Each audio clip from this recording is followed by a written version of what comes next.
I'm gonna just say this is our first episode of podcast.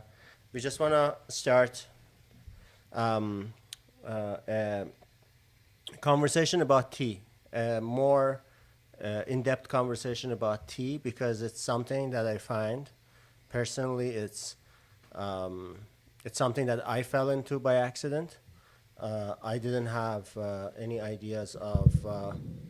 I was a chef, so I knew a lot about taste, flavor, food. But I think once we became an accidental tea shop after COVID, I actually had to learn about tea a little bit more. And as I started learning about it, I realized it's such a vast world, and there's a lot to learn. And I'm sure it was the same for Sarah. What do you think, Sarah? Yeah, it's one of those things where the more you learn, the more you realize you don't know anything. Yeah. And Amanda joined us. This is literally your second day. Yeah, very new here. Love tea. Don't know a lot about it. I actually started drinking tea when I was a kid because I got really bad stomach aches. So my mom, she swore by peppermint tea, and I started drinking peppermint tea, and then I expanded. So you started by drinking peppermint. Yeah, mostly just So anything to kind of calm Not the like stomach. not like real tea leaves or anything. No, yeah, I started, I think, with like Tetley's bagged, peppermint tea. Nothing wrong with it, but Oh yeah. And then when was it that you started really appreciating tea? You think? maybe when I was like 13-ish, I started like bringing tea to school every day and stuff. And my birthday it's in November, so my mom would always get me a tea advent calendar every year. So you have had tea advent I calendars have, before. yes. So I've that will be an interesting one because once our advent calendars are out, then we should do an episode about the advent calendars maybe. Oh yeah. We're excited to try the advent calendar. Yeah. So this is a tea. This one we're trying. It's called U of A blend. When we were a restaurant on University of Alberta campus, at the time inside the Rutherford House, and a lot of the university speakers came to our restaurant, and there was a lot of events where they got tea from us to take to the events and such. And one day, one of the groups came in. Do you know which group was it that initiated that? But one of the groups from the university came in. They just asked us, like, could we have like a blend that represents university? And we created this University of Alberta blend with. Sarah, can you explain more what's in it? Yeah, so it's our house vintage fork blend with rose petals. The Rutherford House on campus is sort of famous for its rose gardens. So that's why we added the rose petals into our vintage fork blend to kind of make it bring the university kind of, because the Rutherford House is on university campus. So that was the idea behind it, and people loved it. People really loved the blend, so we stuck with it. And that they had a beautiful garden there. It was really nice. So this is the one we're trying. I'm gonna give you just a little bit to try here. So you don't have to burn. Once we put it in a smaller vessel like that, it cools down real quick. And there you go. Thank you. Sorry, I just stole this from a Gong Fu tea set. In the Gong Fu method, the tea is like steeped in very. It's like you take a lot of tea and steep it in a small amount of water and do many washes over. But these teas were created here, blended here, and we're just doing a traditional method, like British method, essentially, right?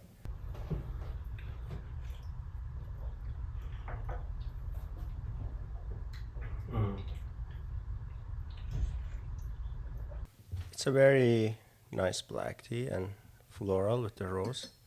What do you think? Oh yeah, I Amanda, love you're it. having it first time, Amanda. Yeah, this is my first time. I do get like the floral. Can I get a little bit more actually? Yeah, of course. That's all you get. Thank you. More? You want some more? Please, sir.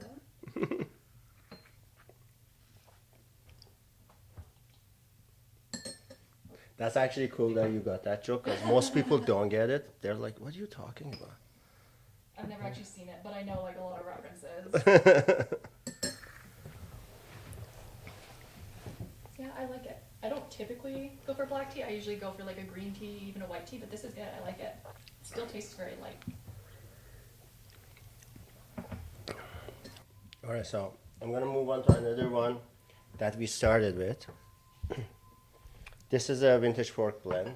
This was also, So this is like the base of the U of A blend. Oh, okay. Without like the rose. without the rose, yeah.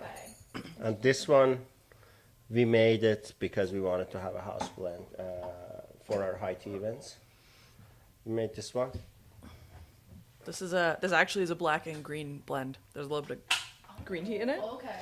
and jasmine. Oh, I like jasmine.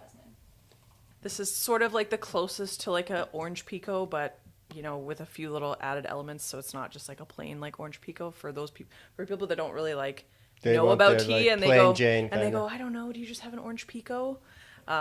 Which that's a whole nother episode. What the word orange pico actually means, that's a whole nother episode. So this is like those people that, you know, just want like a orange pico. They should like this, but also like a serious tea drinker should also be able to enjoy this.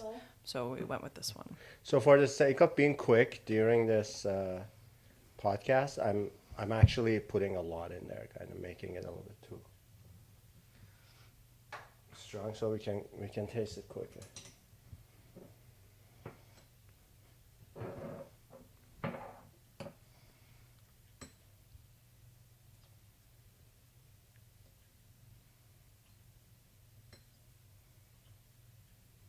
So what type of black tea, you know, is in the base of this tea?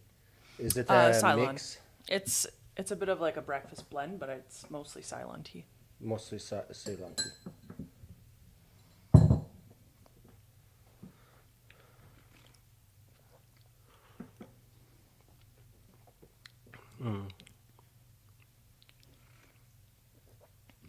It's definitely more of that Timum, in my opinion. Like it's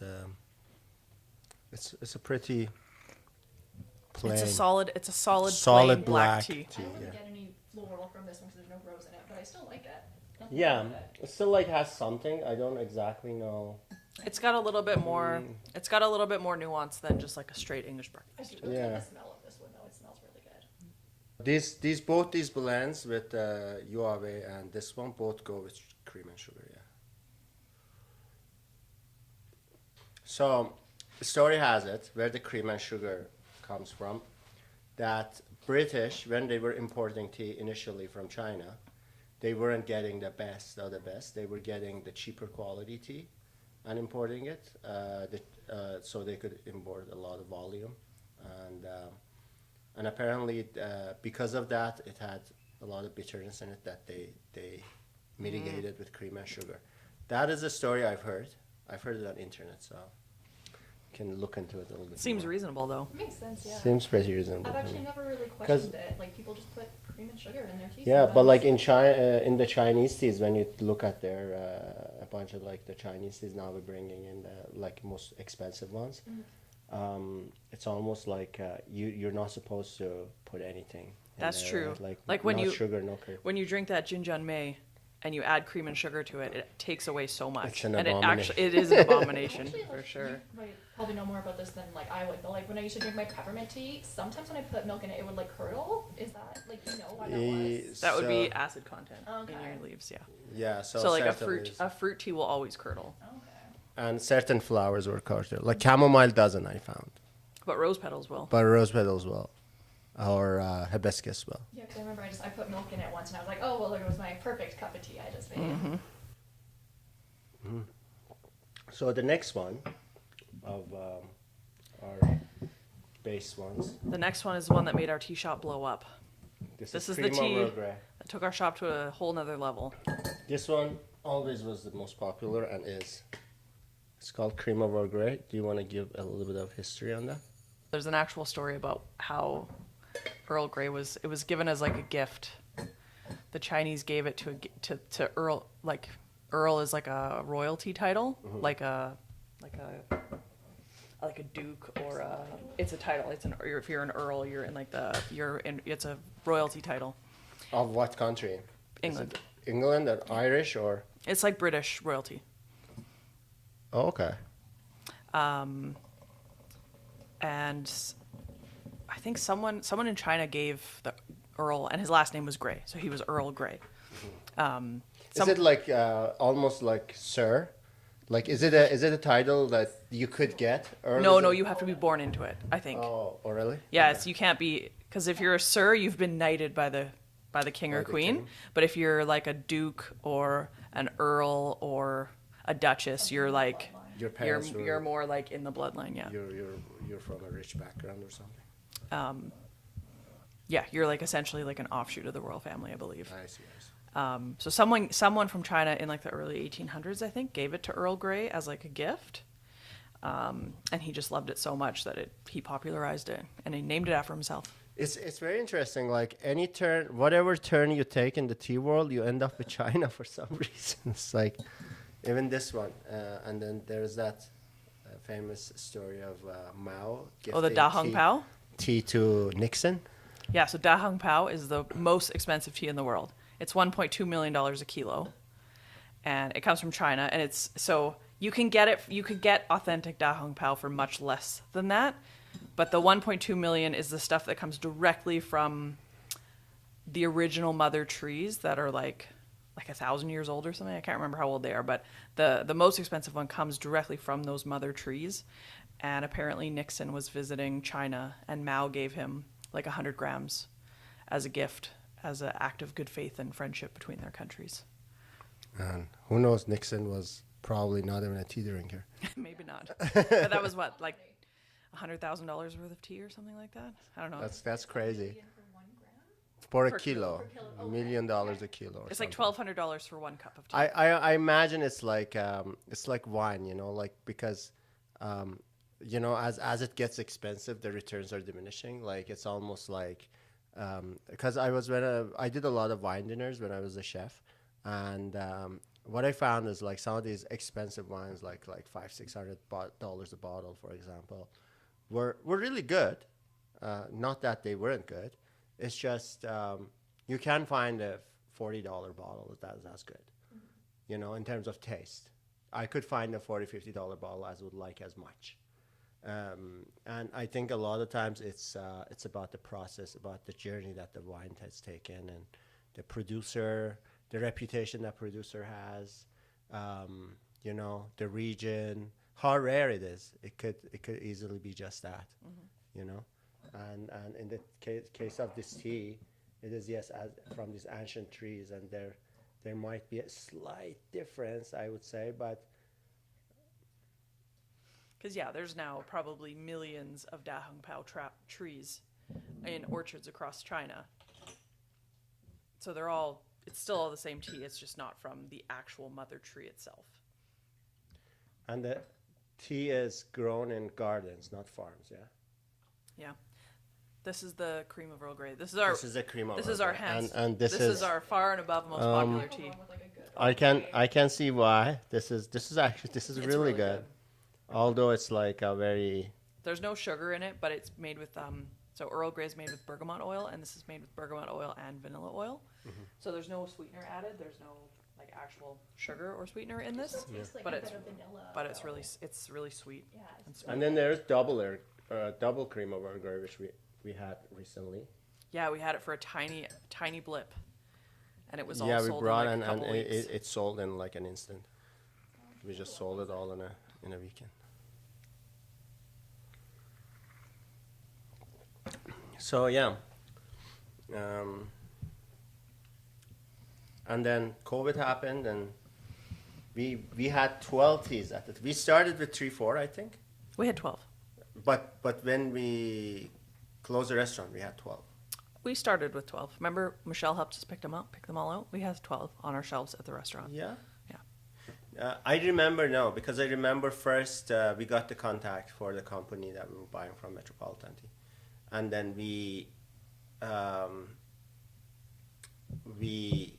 picked 2 or 3 that was there, and then Michelle came and helped and picked a variety for us. And then we had 12. When we closed the restaurant, we had 12 types. And that's what Vintage Works started. 12 So you guys types of started like during COVID. You started Vintage we Work? during COVID we started Vintage Works. Oh, wow. 12 types of tea. That's cool though. You don't know many people who like started a business during COVID. We actually Well, we lost our business in we COVID. lost a business. Started 2 businesses. Oh, okay. One of them failed, and one of them succeeded. I actually started a pizza business Oh, okay. at the time, and the tea business, Sarah, kind of just was selling the tea on our website, and Sarah was running a newsletter at the time for the restaurant. So she just put it on there that said that we're just selling whatever tea stock we have essentially. We were essentially wanted to just sell the tea we had on hand, so it doesn't like get stale. Like It actually wasn't the newsletter. People phoned. Oh yeah, someone phoned. People were phoning and asking like, oh, and like saying like, I'm really sorry about the restaurant. That really sucks. Like, is there any chance I can just buy that tea that I used to drink at your restaurant?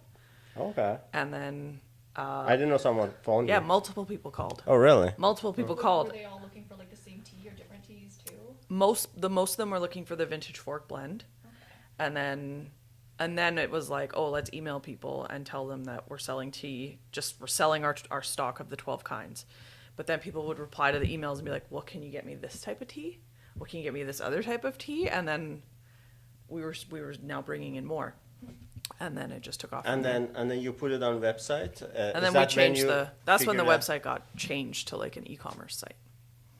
So we figured out how to sell stuff online.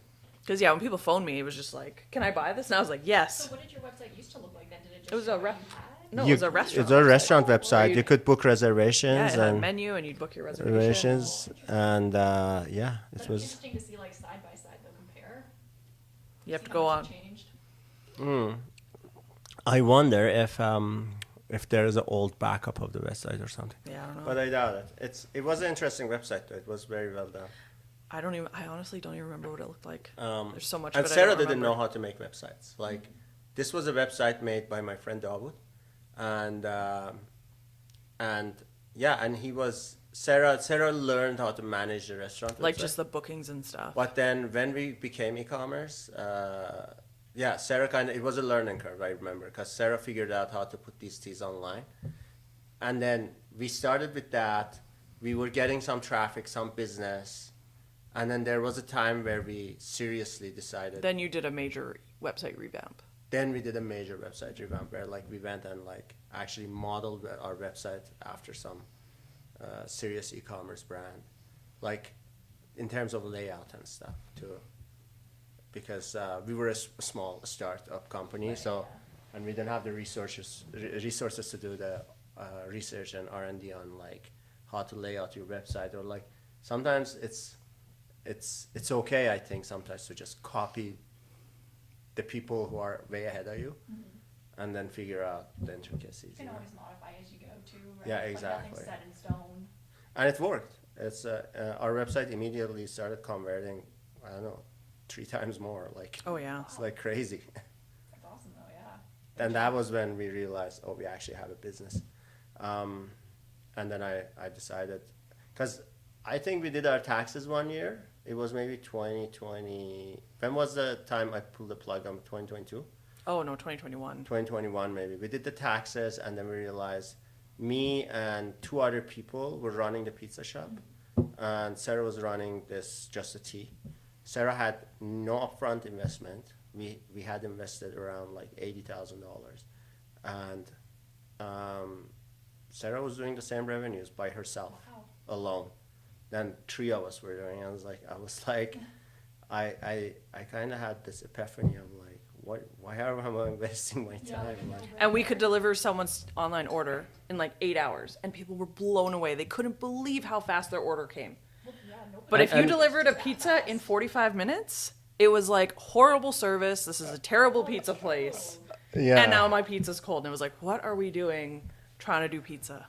And the thing was I was a chef, and I think for me, I always had this romantic idea of if I made pizza, it would be the best pizza in the world. It right? was the best pizza. It was a amazing. great pizza, but the thing was, I was also a very creative chef, like where like I made daily specials every single day.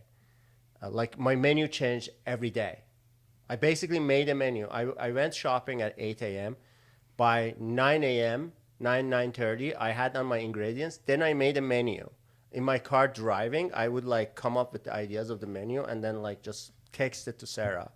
Sarah would make the menu, email it to the office of the gentleman who worked for Alberta Heritage and Culture. He would print them for me. So we had a system like that where the menus were made daily at 10 a.m. for the lunch that day. That's so cool. Like And at that restaurant every day. it was great, yeah, and we were getting a lot of traction, and we won the best restaurant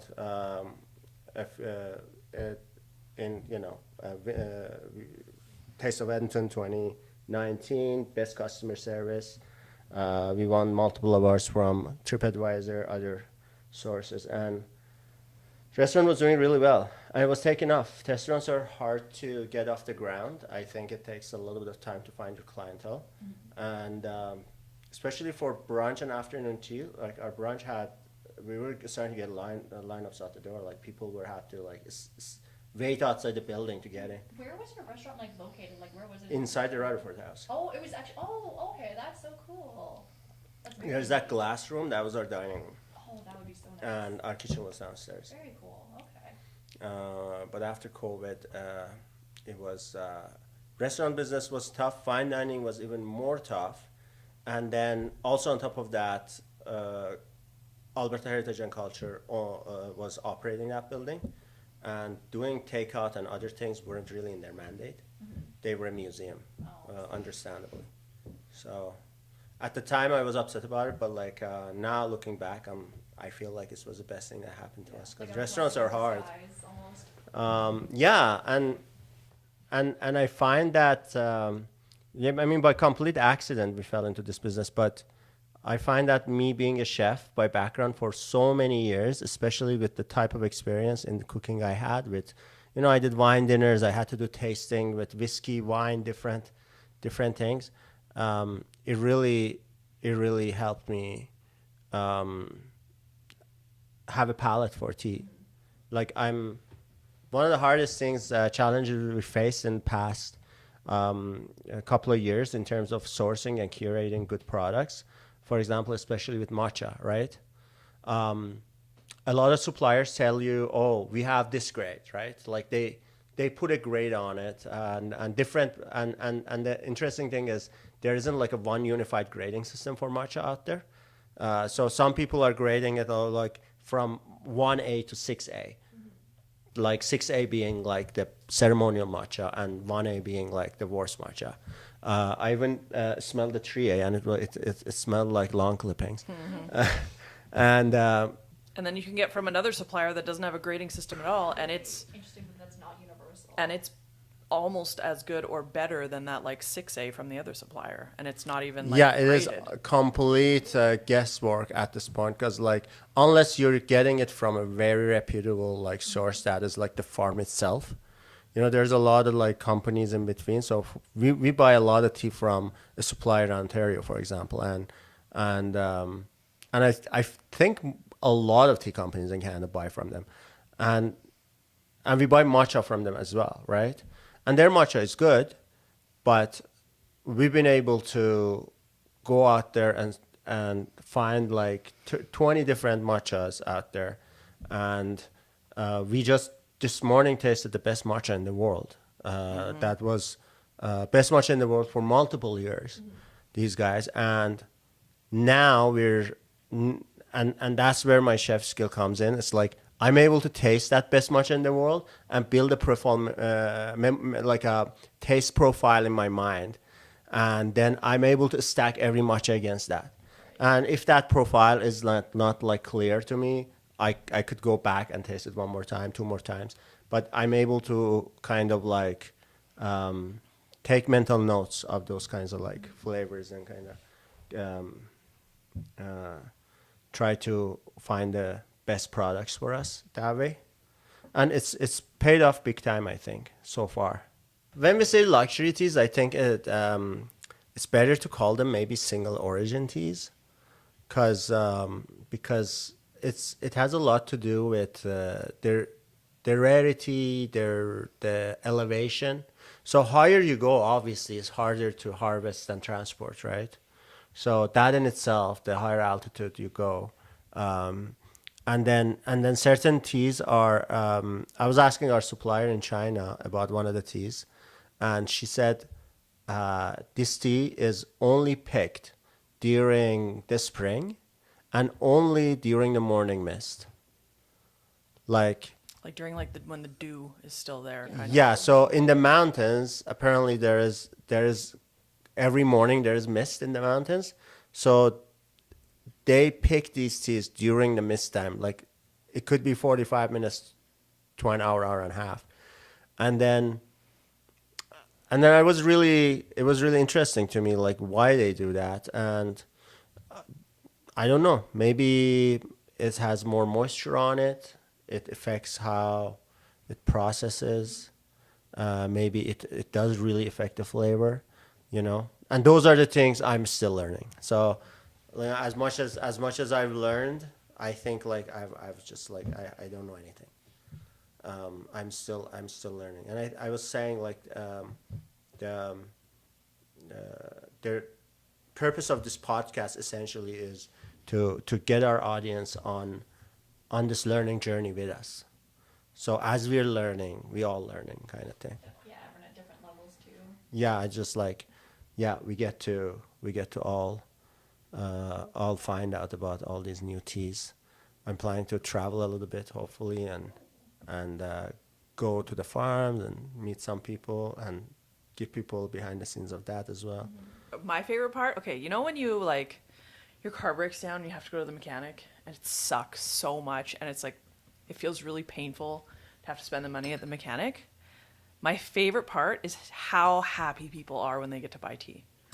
The way that it just like people are so thrilled to either like come into the store and go shopping and buy this tea that they love, or when we deliver it and you knock on the door, because we just like knock on the door, put it in their mailbox so that they know there's a package and then we leave. There's that like hesitance of like, who's knocking at my door? Oh my God, what do they want? And then they realize it's their tea and their face just lights up so much. They're just so happy. That's true. Definitely my favorite part is just how happy you get to help people become to get their tea. Yeah, that's so true. And also like even us, like we buy tea too, like people buy tea from us and we buy tea from different suppliers, right? Oh yeah, when even our shipments come in, when our shipments are coming, I'm like constantly. It's like, or if you're not here, it's like our tea came. Are you coming home? Did it come? And then yesterday we bought this matcha again. We were really excited about because it's supposed to be the best matcha in the world, and Sarah texted me and was like, "Oh, the matcha is here." I'm like, "Don't open it! Don't open it! I have to come." It's like, yeah, we have to do it together. And then I went to make a video of like a review of it, and before I turned on the camera, and I just opened it, and it had like a pull tab on it. It pops, and Sarah was like, "You should have filmed that." I'm like, "I know." It's like we were too excited to open it. That's right. I was so excited to open it, yeah. I think that's gonna be it for today. We're going to get into groove of doing this a little bit. Let's edit and cut the first one. Maybe we can have some intro video. So something a little bit. Should we have a little intro? People, I feel like podcast people are like, I just want to get right into it. Really? Yeah. I think we could have a very I think there's a reason that like there's a the 2-second intro. There's the skip intro button now that people like to utilize. No, not even an intro. Maybe we have like a 2-second intro, like a Sure. tea break. There you go. That's it. You can do that, yeah, like a quick picture flash. Yeah. Do that. Do it. All right. Okay. So see you all next time.